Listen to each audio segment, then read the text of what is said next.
Hi friends, this is Mangalaprathaban talking to you about creative constructs in the ESL classroom. The second language education today gives teachers ample opportunities to think about various kinds of strategies to inculcate the second language, especially among regional medium students. I would in fact say the teacher can even use bilingual method to reach out students who find it difficult to learn the target language. The best thing that the teacher has to keep in mind is creative strategies that could possibly inspire students to make use of all types of techniques to master the basic competencies of the English language. I do understand that the teachers' difficulties in reaching out to students when they do not really get to know the basics of language, or they do not really master the basic repertoire of the language, the vocabulary of the language, and if there is a gap, a communication gap between the teacher and the students, then it's going to be very difficult for the teacher to reach out to them. In these scenarios, what kind of solutions are available for teachers? I've tried to explore this particular aspect for a long time. And I've got first-hand experience of dealing with such students who do not really have any basic idea about the grammar or vocabulary except the alphabet and some basic words. They may even write with spelling errors, and they may even have syntax errors, or they don't have any idea of syntax patterns in English. The first strategy that I make use of is bilingual method. Make them learn English by making them comfortable in understanding the language. Give them enough confidence, motivate them to understand what is being listened to or what is being read. It is not a right time or an appropriate time for them to make use of the language just because they have started listening to it or reading it. When they start reading it, they get to know various structures of English. So maybe you will have to think about graded reading practice. That should be a gradation, selection, gradation, presentation principles of the traditional methods which could be used even here.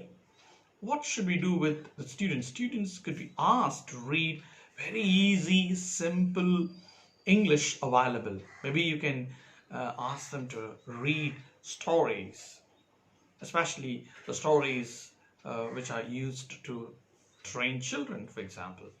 So these basic, simple stories should be narrated in the simplest language possible for them to understand. And you're expected to explain the difficult words in Tamil, because you cannot understand everything in English. So it's high time that you train them to understand the basics of syntax, the basics of vocabulary, the basics of causal devices, the punctuation patterns, etc. So this is the most important task that a teacher has. The second task that a teacher has is the teacher has to really try to diagnose the level of competency that a student has. How do we do that? If they do not really read, then we will have to sit next to them, help them to master vocabulary. We will have to help them to understand the meanings of those words. I would always suggest them to teach how to use dictionary. This has been my priority for the basic learners, those who have come from regional medium, who find it difficult to master the English language. I always ensure that I sit next to them, help them to use the dictionary. Step-by-step process of making them understand how to really pronounce a particular word. What is stress? what is the primary stress and what is the secondary stress. And how do we really get to know multiple layers of meanings or functional categories associated with those words? Does a particular word have more than one functional category? Does it have any variation in spelling or pronunciation? And you will have to also look at the usage and collocations for the same words. So we teach multiple layers of meaning, variations in spelling, pronunciation, besides usage and collocation for those words, especially if they are from a regional medium. So bilingual education in this category is extremely important for students. Number two, we can also make students master what you call the narrative techniques of using the second language. Why do I suggest students to think about narrative techniques and teachers to make use of these narrative techniques to give them a prompt exposure, a good exposure in how to use the language as a person in different roles? For that, realistic situations, real life situations would be of appropriate use. But it's a bit difficult to provide such appropriate segments in the rural areas. With the help of technology, I always make use of certain film clips, or I use certain simple clips available from the ABC Living English program or the BBC Learning English app. I make use of, sometimes I make use of the radio dramas available in the BBC Radio 4 or Radio 4 Extra. So I just ensure that students could understand it. Remember, understanding native language requires at least some 400 to 500 hours of listening to the native English programs. It's a bit difficult for them to understand it all at once. So I prefer them first to listen to non-native varieties of English. If they are from Tamil Nadu, I ask them to listen to English news available, the DD for example, or the radio news available. And then I request them to listen to people from Tamil Nadu addressing in English. And then I request them to read the novel which has been made into a film and ask them to watch the movie. Now, with the script, they get to know several things about the movie. They try to understand the movie. They do see how they express various emotions, in various situations.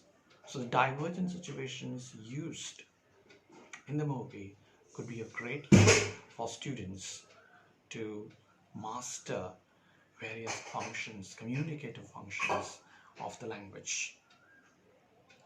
So listening competency helps them to communicate quite easily. So when it comes to speaking with other people, it is a Herculean task for them to communicate unless they have some kind of confidence to talk to people. I've always found students struggling to communicate because there is no self-confidence. If they have a self-confidence, there won't be any problem at all for them to communicate with anybody, anywhere. Even if they speak with errors, encourage them and motivate them to communicate for a long time. Do not correct them for about first few hours. Then what you can do, you can possibly list out the spelling errors or the pronunciation errors, or all sorts of errors they make. Make a list of errors that they make and try to help them overcome those challenges. And it is good to make them communicate by mastering the register or the vocabulary related to a particular theme for a long time. And this is how we encourage people to interact. And there should be enough opportunities given in the classroom to make them interact with more than 4 or 5 students. Then they get to know the real life interactions. For that, they should get some sample interactions available. So they should watch diverse ways of interacting or conversing with people in various cultures. For example, in the various American context, or the Australian context, or the British context, or the New Zealandian context, etc. So I typically make use of the discussions or debates used in the news channels to make them realize how such debates or discussions or interactions or interviews are being conducted, and how do people uh, express their opinions, or how do they feel quite discordant about something that is being said to them. How do they express a conflict in opinion? How do they argue out their point of view, etc. So this is how we ensure that learners understand the nitty-gritties of the second language. So the creative constructs in the second language classroom are all about how teacher makes use of realia and other various task-based strategies which can help them to empower themselves in a very big way. Hope to see you in the next video with some more strategies. If you have any questions, you're free to talk to me, send me an email. Make sure that you communicate with me and get to know more about whatever I've said. Your suggestions and feedback are always welcome. And if you want to know more about me, visit me at www.mangalaprathaban.com. That is MANGALAPRATHABAN.com. You can also visit me at www.poetmangalaprathaban.blogspot.com. That is POETMANGALAPRATHABAN.blogspot.com. Friends, please subscribe to this video, press the bell button, and ensure that you share whatever I have said with your colleagues, and whatever opinion you have, please feel free to share with me. Wish you all success. Hope to see you in the next video. Bye-bye.